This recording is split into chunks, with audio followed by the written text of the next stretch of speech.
Pergunta que eu queria saber e o Dória também queria saber, porque ele na verdade que sugeriu, né? Por quê? Mas eu também queria saber isso. Por que que não tem um trem que vai de São Paulo pro Rio, meu? Por que que não tem essa porra? É tipo, mano, é um trem, é fácil. A gente já inventou isso faz muito tempo, tá ligado? É fácil, mas é caro pra caramba. Mas ia ser muito bom, não ia ser muito bom? Aí, ó. O que que acontece, né? A grande questão é a viabilidade financeira mesmo. Então, lá atrás, né, se ventilou muito a ideia de vamos fazer o trem-bala Rio-São Paulo. E o que que não fez esse projeto prosperar? Uma incerteza muito grande do ponto de vista de engenharia, então tem uma questão topográfica para você vencer. O trem ele precisa se acomodar, né, a determinados raios de curvatura, volume, inclinações de rampa, enfim. Então, isso torna a obra muito cara. A gente está falando de uma obra que não se sabia exatamente quanto é que custava, mas na ordem ali de, sei lá, 40 bi, talvez até mais. Para isso funcionar, você precisa ter headways muito baixos, ou seja, a distância entre três muito pequena, e trabalhar sempre com ocupação máxima e com valores de tarifa altos. E aí você percebe o seguinte: hoje, a grande limitação para a gente ter trem de passageiro no Brasil é que a gente ainda não percebeu que não é tarifa que remunera o serviço que vai botar um projeto desse de pé. Por exemplo, a gente está fazendo muita concessão ferroviária. Retomamos o transporte ferroviário no Brasil. Pô, legal. E todo mundo me pergunta, que é um desejo do brasileiro. Essa sua dúvida é a dúvida do brasileiro geral. Todo mundo pergunta, pô, mas e o trem de passageiro? Eu quero andar de trem. Todo mundo tem esse desejo. Acho que o pessoal vai lá para fora, ou a turma mais antiga andou de trem de passageiro no Brasil. Todo país desenvolvido de verdade tem uma malha ferroviária incrível, né? Exato. Faz parte do desenvolvimento de um país. Se você pegar as nossas concessões, não tem vedação ao transporte passageiro. Ou seja, o concessionário poderia operar passageiro. Por que que ele não opera? Porque eu vou suprimir capacidade da via, né? Vou subtrair alguns pares de trem-dia daquela via, e é uma operação que não vai gerar receita, né? Porque é muito melhor estar operando carga, dá muito mais dinheiro, né? Torna o negócio muito mais atrativo. Sempre quem governa a operação é a operação de passageiro, por causa da questão de segurança, etc.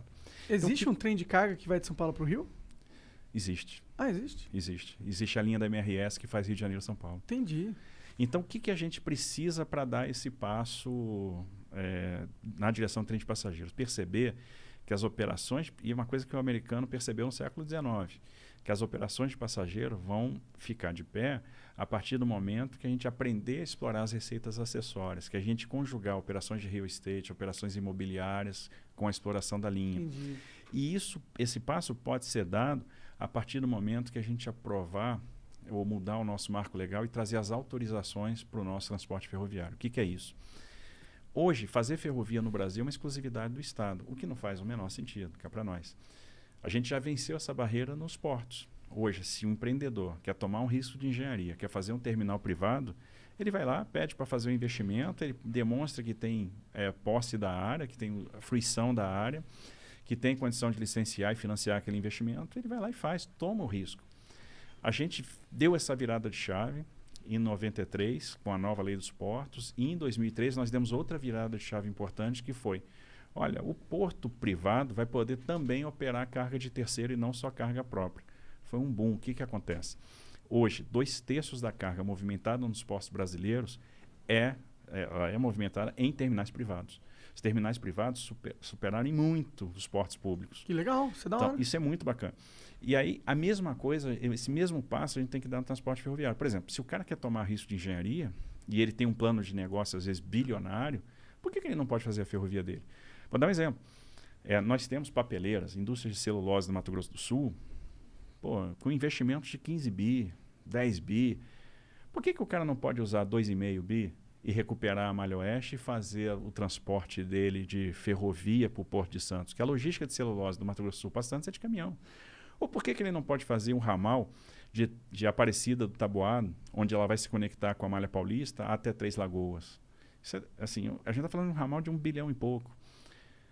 É porque ele não pode fazer, porque é exclusividade do Estado. É o marco legal que define isso. É o marco legal. Então a gente precisa romper isso. Existe alguma movimentação para mudar o marco legal? A gente está trabalhando para mudar esse marco legal. Como que é para trabalhar para mudar o marco legal? Como que a gente muda essa porra? A gente tenta... Nós encaminhamos, né, e patrocinamos um projeto de lei no Congresso. Que ele ainda não andou, não está andando. Se ele não andar, a gente tem a opção também de uma medida provisória, que talvez seja uma questão de urgência agora, a gente promover investimento.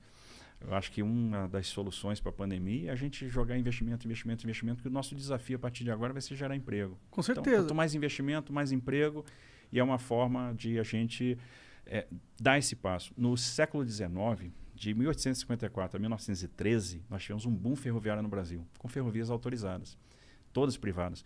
Por que elas se tornaram públicas? Porque elas quebraram na década de 30, com a crise de 29, a crise do café, e o governo foi lá e encampou essas ferrovias que tinham dívida com financiadores. Nos Estados Unidos, até hoje, as ferrovias são privadas. Então, as ferrovias são autorizadas. Por isso, lá eu tenho 7 grandes operadores ferroviários e eu tenho 600 operadores de short lines. Eles têm 270 mil quilômetros de ferrovia, contra 28 mil quilômetros que nós temos aqui. E estamos fazendo bastante. Assim, a gente já contratou 30 bi de investimento privado em ferrovia. A gente deve chegar até o final do ano que vem com 60 bi. É um impulso ferroviário sem precedente. A gente está plantando as sementinhas que vão fazer com que o transporte ferroviário chegue lá em 2035 com 35%, 36% de participação na matriz de transporte. Então a gente sai dos 20% de hoje para 35%, 36%. A gente vai chegar perto do que um país desenvolvido tem, que é em torno de 40%. Entendi, isso em 10 anos. Em 15 anos. Em 15 anos. Porque deve ser difícil e demorado pra caralho fazer trilho de trem em tudo que é canto. Mas se a gente for olhar, é um transporte muito seguro, até pras empresas. Em termos de passageiro é legal, mas as empresas, sim, porque não tem como roubar um trem. Quer dizer, até tem, mas é muito mais difícil, né? Você roubar uma carga na rodovia. Exatamente. Assim, o transporte ferroviário, ele traz a regularidade do serviço. O cara sabe que, às vezes, vai ter uma velocidade de deslocamento menor, mas vai transportar um grande volume, né? Então, um trem carregado, um trem desse de 120 vagões, ele vai tirar 240 bitrens da rodovia, 300 bitrens da rodovia. Então, é muito mais carga, é muito mais barato e, no final das contas, tem uma regularidade, né? Muito mais seguro. Você sabe que vai sair naquela hora programada, vai chegar naquela hora programada. Não tem perrengue, né? Tantos, não tem perrengue. Então, assim, isso é muito atraente, né? Pro transportador, pro dono da carga, para trade, é muito bacana. Sim. O Biden lá nos Estados Unidos, eu sei que ele está com um projeto de investimento na infraestrutura de, sei lá, 12 trilhões de dólares, um negócio assim. Não é da infraestrutura só, tem vários pacotes. Acho que a infraestrutura são 2 trilhões de dólares, né? Muita grana, tá ligado? E isso parece ser inteligente, porque a infraestrutura lá tá meio acabada. Eles não faziam muitos anos que eles não reformavam e não investiam lá. Será que não era inteligente a gente dar um passo aqui no Brasil nesse sentido também? Com certeza. É o que a gente está tentando.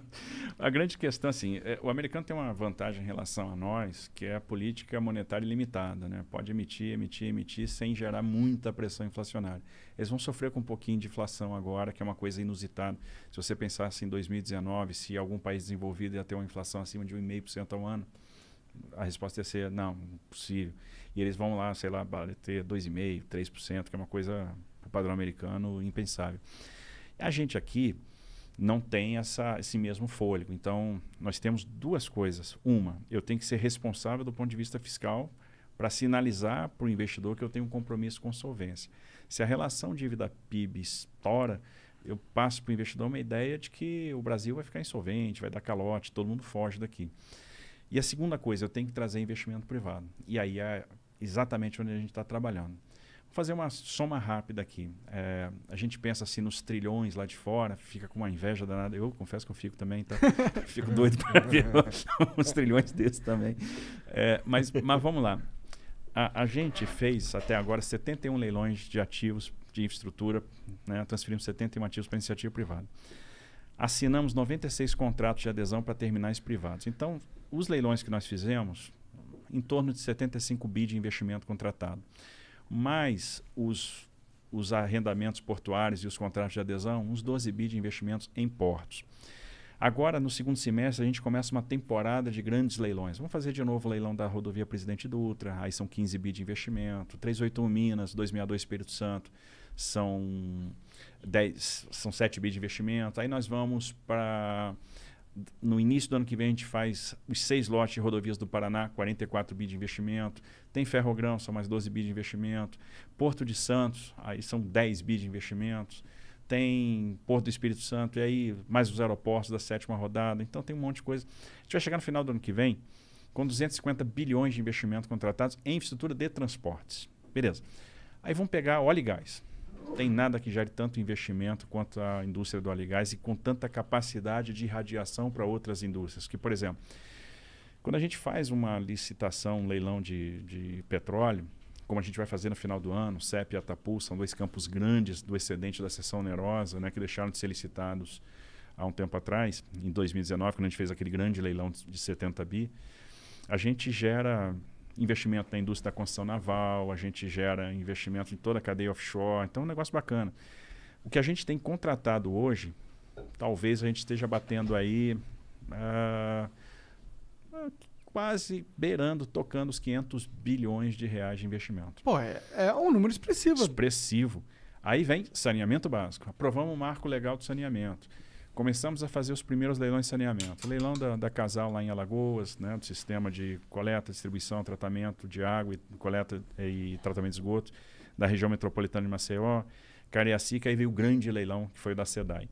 40 bilhões de reais de investimento e uma parcela da outorga que vai ser também investida em recuperação ambiental, recuperação da despoluição da Baía de Guanabara, recuperação das lagoas da Barra da Tijuca, recuperação da Bacia do Guandu, mais 10 bi de investimento.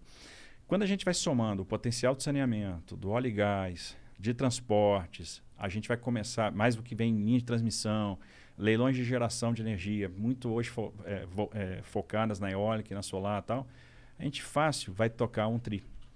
E não vai parar por aí. Então, a gente vai chegar a 1 tri de reais, né? Não é de dólar, privado. Todo privado que é interessante, que nos blinda também dos soluços fiscais. E a gente acaba ficando numa situação que, olha, mantive a minha rigidez fiscal, né? Comuniquei isso bem para o investidor, estou gerando muito investimento. A gente vai ver o Brasil virando um canteiro de obras em 24, 25, 26, 27, que ali essa coisa toda que está sendo plantada agora vai estar bombando. Por quê? A gente faz um leilão, vai lá na bolsa, bate o martelo e tal, beleza. Quebra o martelo. Quebra o martelo. Só quando tá com raiva, mas às vezes é comum estar com raiva, né?